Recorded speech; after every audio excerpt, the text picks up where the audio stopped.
15ই August আমাদের দেশ স্বাধীন হয়েছে। আবার বলো, 1947 সাল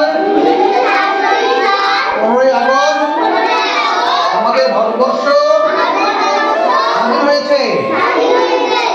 শৈশব থেকেই ছেলে মেয়েদের মধ্যে দেশপ্রেম জাগিয়ে তোলার প্রয়াস চলছে এই স্কুলে।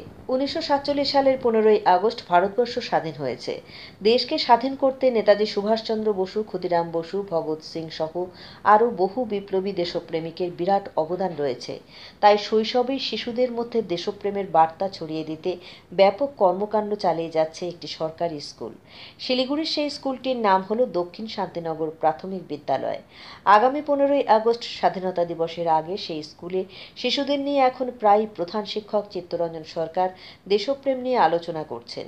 প্রধান শিক্ষক চিত্তরঞ্জন বাবু শুধু